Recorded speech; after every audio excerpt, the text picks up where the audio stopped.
There's something unsettling about the way K-pop fans speak about their idols.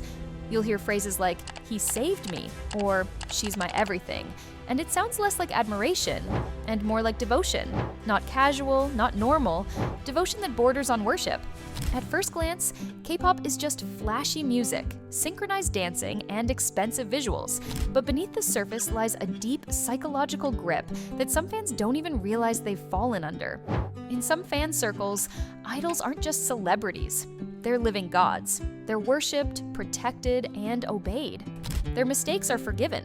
Their silence is justified, and their mere presence is treated like a miracle. Their birthdays are celebrated like religious holidays.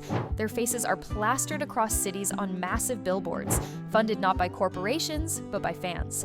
That level of obsession doesn't happen overnight. It's crafted, it's marketed, it's fed.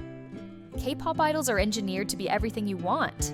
Handsome, mysterious, gentle, flirty, but unattainable. They say just enough to make you feel seen, but never too much to break the illusion. Agencies monitor their behavior, their weight, their facial expressions. Scandals are erased. Rumors are buried. The final product is perfection, but not human. You start with one music video, then an interview, then a fan cam. Suddenly, you're watching a grown adult eat cereal on live stream at 2 a.m. and calling it comfort content. You know their blood type, you know their dog's name. You dream about meeting them because they feel like they know you too, but they don't, and they never will. That's the trap. When idols date, some fans spiral into rage. They feel betrayed, like they've been cheated on. Fan wars erupt over nothing. Who got more lines in a song? Who looked at the camera longer? The lines between reality and fantasy blur. It becomes hard to separate admiration from addiction. In the digital age, social media platforms have become double-edged swords for K-pop idols. While they offer a medium to connect with fans, they also expose artists to relentless scrutiny and cyberbullying. The anonymity afforded by the internet emboldens individuals to post malicious comments, often targeting idols' appearances, personal choices, and performances. For example, Red Velvet's Yeri faced severe online backlash for displaying emotions at fellow artist Jonghyun's funeral, with netizens accusing her of seeking attention. Such incessant negativity can erode self-esteem and contribute to mental health issues among idols, who are already navigating the pressures of public life. In South Korea, where social media is deeply woven into daily life, the pressure is staggering. Idols are expected to maintain an image of perfection at all times. But what happens when they fall short? That's when the darker side of fandom and netizen culture emerges, revealing just how ruthless K-pop fandoms can be. The ruthless power of K-pop netizens. Online, K-pop netizens wield enormous influence. A single trending hashtag can make or break a career. While their support can catapult a rookie group to global fame, their criticism can be devastating. Cyberbullying isn't just an occasional flare-up, it's a constant storm. Idols are bombarded with comments about their looks, talent, and personal lives. Nothing is off-limits, and the wounds inflicted are often invisible but deeply felt. As one Seoul-based commentator put it, "It is very frightening how dark things get online in South Korea. An idol does something you don't like, or something that you don't think is becoming of an idol. There's not a lot of empathy for them. And anything that they do wrong, people tear them apart." Many idols have felt such wounds and struggle, some having heartbreaking outcomes. Sulli of FX. One of the most heartbreaking stories is that of Sulli, born Choi Jin-ri, a former member of the girl group FX. Sulli was known not just for her talent, but for her boldness. She spoke openly about mental health and women's rights, challenging taboos in a conservative society. But her outspokenness made her a target. Netizens attacked her relentlessly for everything, from her appearance to her support of the no bra movement. The hate was constant, the scrutiny suffocating. Sulli took breaks from her career, citing severe cyberbullying as the reason. She tried to fight back, speaking out about the toll it took on her. But the abuse never stopped. In October 2019, at just 25 years old, Sulli was found dead in her apartment. Her death was ruled a likely suicide, and the world mourned. Fans and fellow artists blamed the toxic culture of online harassment, with one fan writing, "Netizens and hate comments killed her. Just stop cyberbullying, guys." Sulli's passing forced South Korea to confront the devastating impact of cyberbullying, especially on those in the public eye. Hara of Hara. Only weeks after Sulli's death, the industry was rocked again by the loss of Hara, former member of the group Hara. Hara's life was marked by both public triumphs and private pain. After a highly publicized legal battle with an ex-boyfriend who blackmailed her with intimate footage and assaulted her, she became the focus of intense media and online scrutiny. The incident devastated her, and the aftermath was brutal. Netizens flooded her with hateful comments, blaming her for her own victimization. Hara struggled with depression and had previously attempted suicide. Despite her efforts to rebuild her life and career, the pressure was too much. In November 2019, Hara was found dead in her apartment. Her passing, so soon after Sulli's, sparked urgent calls for better mental health support, stricter laws against revenge porn, and real consequences for cyberbullying. Jonghyun of SHINee. The pain inflicted by ruthless netizens isn't limited to female idols. Jonghyun, known as Jonghyun, was the main vocalist and leader of the hugely popular boy group SHINee. Jonghyun was beloved for his artistry and sensitivity, but he was also deeply affected by the pressures of fame. He faced relentless criticism online about his looks, his music, even his personality. Jonghyun was open about his struggles with depression, but the stigma surrounding mental health in South Korea made it hard to seek help. In December 2017, Jonghyun died by suicide at age 27. In a letter he left behind, he described feeling broken inside and overwhelmed by the expectations placed on him. His death sent shockwaves through the K-pop world and beyond, prompting soul-searching about the industry's demands and the cruelty of online bullying. Moonbin of Astro. Moonbin, a cherished member of Astro, passed away in April 2023 at just 25 years old, leaving the K-pop industry and fans worldwide in shock and mourning. He was found unresponsive in his Seoul apartment by his manager after failing to respond to calls. While police indicated there was no evidence of foul play and suggested he may have taken his own life, the precise reason for his tragic end remains officially unconfirmed, and no suicide note was found. What is clear is that Moonbin's journey was far from easy.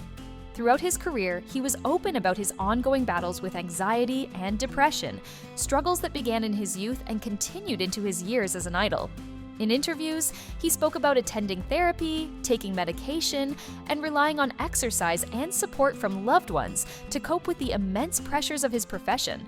The relentless demands of the K-pop industry, grueling schedules, constant public scrutiny, and the expectation of perfection took a significant toll on his mental health, leading him to take a hiatus from Astro in late 2019 to focus on recovery before returning to the group in early 2020.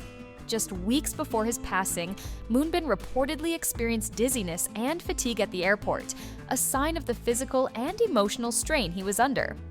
Despite his efforts to prioritize his well-being and his openness about mental health, the environment he navigated was often unforgiving. The outpouring of grief from fellow artists, his agency, and fans highlighted not only his talent and kindness, but also the harsh realities faced by idols behind the scenes. Though the exact cause of his passing remains unknown, it is undeniable that what he endured before was anything but kind. Hiatuses for mental health as a growing trend. In recent years, more idols have stepped back from the spotlight to address their mental health. Twice's Mina, Stray Kids' Han, 17's SKU's, and Monsta X's Ju Honey are just a few who have gone on hiatus due to anxiety, depression, or panic disorders. While some see this as a sign that companies are finally prioritizing idol well-being, others argue that the industry remains fundamentally toxic and overworked. The culture of silence and stigma. Why does this cycle of tragedy persist? Part of the answer lies in South Korea's culture of silence around mental health. Admitting to depression or anxiety remains taboo, especially for public figures. Agencies often prioritize image over well-being, urging idols to endure rather than seek help. The expectation that celebrities must be perfect at all times only exacerbates the problem, making it difficult for idols to seek support without facing severe backlash. Bullying within the industry. It's not just fans bullying can also come from within the industry itself. Former AOA member Mina revealed in 2020 that she had suffered years of bullying from a fellow group member, leading to multiple suicide attempts. Her story opened up new conversations about the toxic environment idols face, not just from fans, but also from colleagues and management. The ripple effect. The deaths of known idols have had a ripple effect, sparking waves of copycat suicides and prompting national soul-searching about the dangers of unchecked cyberbullying. Lawmakers have introduced new bills to combat online abuse, but the problem persists. South Korea continues to have one of the highest suicide rates in the developed world, and the K-pop industry remains a high-pressure environment where vulnerability is often punished, not protected. Why are netizens so ruthless? What drives this cruelty from K-pop netizens? Some blame the intense competition and conformity of Korean society, while others point to the anonymity of the internet, which strips away empathy and accountability. In K-pop, where idols are marketed as perfect and accessible, fans often feel a sense of ownership. When idols break the illusion by dating, speaking out, or simply being human, netizens may lash out, feeling betrayed or threatened. The price of perfection. The tragic stories of idols are not isolated incidents. They're symptoms of a larger problem. The relentless pursuit of perfection, the dehumanization of idols, and the unchecked power of online mobs create a toxic environment where even the brightest stars can be driven to despair and their lights dimmed. A call for change. These losses have forced the industry and society to confront uncomfortable truths. Mental health support for idols is slowly improving, and there are growing calls for stricter laws against cyberbullying. Experts and fans alike are urging a cultural shift to see idols not as flawless icons, but as human beings deserving of empathy and respect. It would be great to normalize therapy for all idols whose mental health is at risk. I also think it would be helpful if online comments were kinder. Near Grace Cow, Yale University, idols speaking out. Some idols are now speaking openly about their mental health struggles, hoping to break the stigma and encourage fans to seek help as well. JB Got 7. In an interview, JB revealed that he had long felt extreme pressure as an artist and initially tried to hide his struggles. Eventually, he began taking medication and therapy and started encouraging his fans to talk about their own mental health. Kang Daniel. After taking a hiatus due to anxiety, depression, and panic disorders, Kang Daniel released an album centered on mental health. He told NME, "There are good days and bad days, but there is always a reason to live. There are good things about life, and that is what I look for now." Psychologists note that while it's still not easy for everyone to discuss mental health openly, there's a growing trend of celebrities acknowledging their struggles and seeking treatment. Popular TV shows featuring stars receiving counseling are helping to normalize these conversations. Fandom. Devotion and obsession. K-pop fandom can be a source of inspiration, motivation, and happiness. But when admiration turns into obsession, it can distort reality and disrupt daily life. Some fans develop such intense emotional attachments that they treat idols as ideal partners, or even extensions of themselves, blurring the line between support and unhealthy fixation. The next time you see a trending hashtag, a viral rumor, or a flood of hateful comments, remember, behind every idol is a real person, fighting battles we may never see. The words we choose matter. The way we treat each other matters. In the world of K-pop, where devotion can turn deadly, it's time to choose kindness over cruelty. If you or someone you know is struggling, please reach out to a mental health professional. You are not alone.